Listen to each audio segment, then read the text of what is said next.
Hello, wrestling fans, and welcome to the first edition of Getting Blue here on SE Scoops. I am Steve Fall. On today's episode, we're talking about the good, the bad, the what the heck, and the MVE award is handed out. That's the most valuable entertainer. This is the first episode, so let's jump in with the good. Sami Zayn.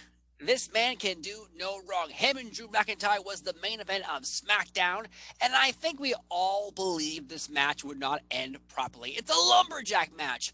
But first off, if you have a lumberjack match, everyone needs to be wearing flannel, having an axe. Wait a minute, that's a bad idea. Having a bunch of wrestlers on the outside, good guys and bad guys on the outside with axes, not the best idea. So let's scratch that. But still, where's the flannel? Where's the fake beards? This is necessary in all lumberjack matches. If there's going to be a lumberjack match in the contract, it should said flannel, axes, beards. All in all, that led to the ending of Drew McIntyre flying over the top rope onto everyone on the outside. Impressive, but maybe next week he should try this off the top of the steel cage while holding his sword. Front flip, stab, boom. Drew McIntyre probably will be in jail forever. But it's actually the WWE, so if you stab someone with a sword off the top of a steel cage, you probably get a world title match the next week. Just saying. That was a fun match, wasn't it? Also, any interaction between RK Bro and the Usos is... I'm loving this because I will be there live to see the Usos and RK Bro fight each other, unifying the tag team titles in Providence, Rhode Island. It'll be on Peacock. It'll be on Peacock. WrestleMania Backlash. I'm excited to see this live because I really don't know who's going to win. It seems the Usos are going to win because of the whole Roman Reigns bloodline storyline. But yet, are we really going to have RK Bro lose the tag team championship belts? Then really, what is the need? What is the necessary factor for tag teams if they're all unified only on SmackDown? Is the brand split going to be over? Can champions jump around? All I know is I can't wait to see that match. And backstage, we saw Drew McIntyre and Randy Orton pretty much say they're done hating each other. And it just warms my heart. You go back, the height of the pandemic, the Drew McIntyre World Championship run was surrounded with his rivalry with Randy Orton. I feel like they fought 4 times on pay-per-view, and at the time, again, nothing wrong with that. But eventually, I know people feel like, oh, well, it's a little stale. It's getting a little stale, Steve, like that bread you left out last night that you thought would be good in the morning. It's not. It won't be good. Don't eat it. And I know if you keep it in the wrapper and you do the little tiny thing, you might think it's okay. But if the little air gets in that bread bag, boom. What the hell am I talking about? I think I blacked out about bread. Either way, Drew McIntyre, Randy Orton, they are friends one more time. Though that does remind me of, I don't know why, but remember when Randy Orton had like, he put on these goggles, he could see in the dark, night vision goggles, and he attacked all those legends. And each one of those legends, I think, ended up going to AEW. Weird. Very weird. But the highlight of the good here is Butch.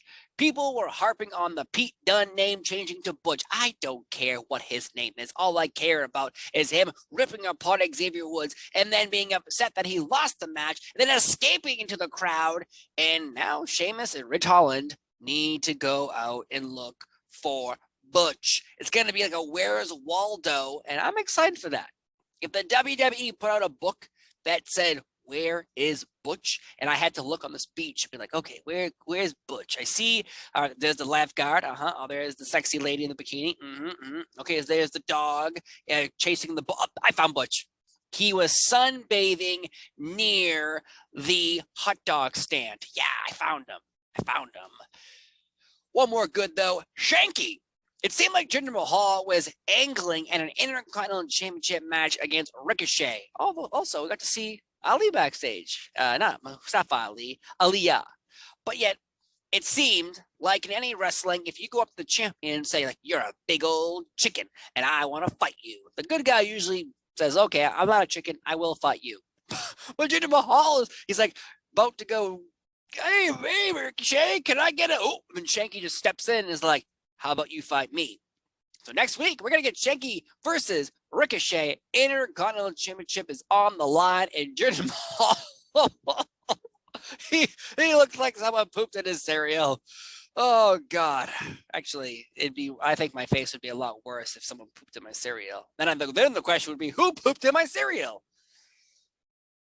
Anyways, let's move on to the bad moments here on SmackDown.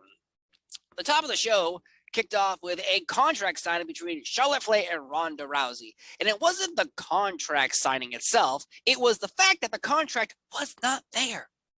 That's like saying we're going to have a casket match, and then you get in the ring and you look outside and you said, where's the casket? That's like having a steel cage match and going, okay, we're in the ring, but I don't see a steel cage anywhere. We have a contract signing, contract missing.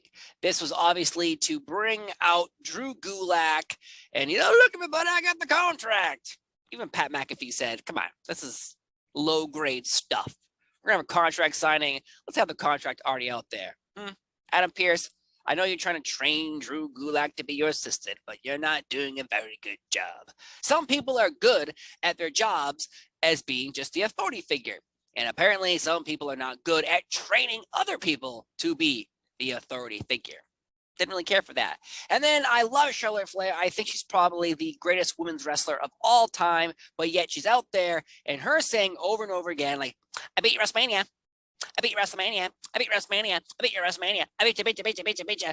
That's like when I'm driving with my kids somewhere, and it's not a long drive, very short drive, maybe 20 minutes. Are we there yet? Are we there yet?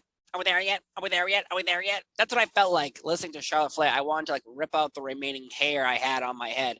Oh, God. That was a little annoying. But I get it. She's a heel. She's trying to be annoying. But then sometimes people go, oh, that's turn away heat. That's shut off the TV heat. And you start the show off with a very annoying segment with no contract and Charlotte Flair saying, are we there yet? Are we there yet? Are we there yet? I can see why some people might be a little upset. Yeah. Also, one segment that I think people are souring on, and I'm fine with it, but it landed in the bad category. The Lacey Evans vignettes talking about her childhood, her upbringing, and I don't know if her father is alive still, but when she's out there doing these vignettes saying, oh, I kind of had a bad dad, I had a bad upbringing, he was smoking cigarettes and he was falling asleep, passing out. I don't know if he's alive. And I don't know if these stories are even true. All I know is I would be super pissed if I was her dad. Imagine him, he got better in life and everything's changed. And then suddenly you're watching your daughter on TV. Oh, I'll put on the TV and see my daughter on SmackDown. And then she's just pretty much saying what a crap dad you were. And maybe he was. I don't know. But it doesn't seem like fans are enjoying these segments. Because if she shows up and it immediately starts losing left and right, well, this was all for nothing. All for nothing. Either way. Let's move on, though. Let's go on to the next category, the what the heck moments of SmackDown. There are two moments that I definitely stuck out at me and go, oh, God, what the heck is this? One, Sasha Banks, Naomi, they come out, they do their little dance. Everyone's saving the GIF and the videos online for personal reasons. They come out, they get interviewed, and I was in fear. I felt this pit in my stomach growing. It was growing, and it kept growing and getting bigger and bigger and bigger and bigger. And suddenly I realized my worst fears were about to happen because Natalya and Shayna Baszler come out and say, like, I want a championship match in Sasha Banks and Naomi. Carmella's not around. Her and Zelina Vega over. Rhea Ripley, Liv Morgan broke up. So the only tag team we have left is Natalya and Shayna Baszler. Natalya's doing great work at NXT. Why can't we take the NXT women's tag team titles and just say, hey, they don't exist. 2.0 has erased them. It's been erased. And bring up, like we were supposed to, have the women from SmackDown and Raw and the women from NXT all fight each other in tag team competition. I'd rather see Toxic Attraction versus Sasha Banks and Naomi than ever seeing Shayna Baszler and Natty near those tag team titles. It feels like that's what happens. Hey, we got nothing for you. Want to be in a tag team? I don't want to see this match. Nothing against any of these competitors. I just don't want to see this match. It doesn't interest me. It might interest somebody else, but it does not interest me. No, no, no. Also, the what the heck moment was 100% one, and I'm so happy that she's on TV. But Xia Li, she's been missing, and she was the protector of some people, like Aaliyah, when she was in a rivalry with Natalya. And now she doesn't want to protect people anymore. She only wants to protect herself. Was there a reason for her only wanting to protect herself? What made her choose this path? Did someone make her angry? Did she try to protect someone and that person didn't, send her a muffin basket or an edible arrangement? Is this all Aaliyah's fault? I don't know.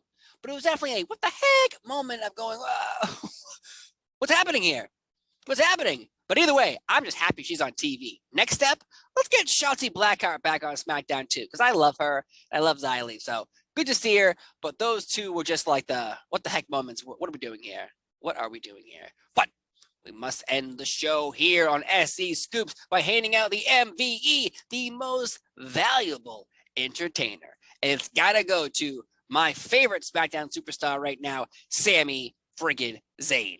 All right. He was eavesdropping between the conversation of Drew McIntyre and Randy Orton and Riddle backstage. That got him thinking. He went to the bloodline. He told Roman Reigns he acknowledged him. He needed help. The Usos came out for the Lumberjack match. They assisted a smidge. They really kind of set off the tone of everyone exploding and all the Lumberjacks trying to kill each other. But they were there. So Sami Zayn, he's in the main event of SmackDown against Drew McIntyre, one of the hottest baby faces on SmackDown as well. And now next week, we're going to get Sami Zayn in a steel cage match against Drew McIntyre, which I assume is going to be the main event of the evening. So Sami Zayn was in one segment, two segments, three segments. 3 segments and a 2-hour show with commercials. So that's really about an hour and a half. All in all, Sami Zayn is most definitely the most valuable entertainer here on this edition of SmackDown.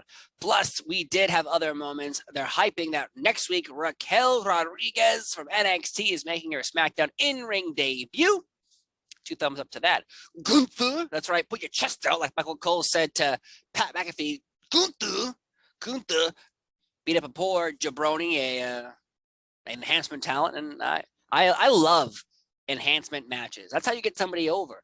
You have them come out. You have them destroy no-name jobbers for weeks upon weeks upon weeks, and then finally Gunther can take on, a regular wrestler, Kofi Kingston and Xavier Woods. Somebody else, Mansoor. I saw Mansoor out there. Nakamura, who I thought was going to be the world title picture. Now he's not. I don't know. Also, we had Madcap Moss and Happy Corbin continue their storyline where, damn you, Happy Corbin, he has stolen the Andre the Giant Memorial Battle Royal trophy, but really did he steal something that he originally owned? Because Corbin did win that Battle Royal years ago. So can you really steal something if it once was yours? I don't know. All in all, I thought SmackDown was fun, but we got to give it a thumbs up, a thumbs down, or a thumbs in the middle. You put your hand to the screen like this, folks. You decide. SmackDown, thumbs up. SmackDown, thumbs down. SmackDown, thumbs in the middle. Here we go. In 3, in 2, in 1. That's right, a thumbs up for SmackDown. I thought it was fun. I thought it was a blast. At least Roman Reigns was on TV again. I was at SmackDown last week, and he wasn't there. He wasn't there in the dark match. He wasn't there in the beginning. He wasn't there ever. Very sad moment. Nobody knew what was happening. Was he injured? Was he not injured? Speculation on the dirt sheets. I was just happy to see Sami Zayn dominate so many segments. Drew McIntyre dominated so many segments. We saw Xia Li, Raquel. We had so much. We had so much fun, and I am glad you enjoyed this episode of Getting Blue here on SE Scoops. Greatly appreciate you watching. Folks, see ya. Bye-bye. Have a great weekend, and we'll see you next time, because on Monday, I'm talking about Monday Night Raw right here on SE Scoops. That's right. Getting Red returns Tuesday morning, covering Monday Night Raw. See you next time. Bye. Apple juice.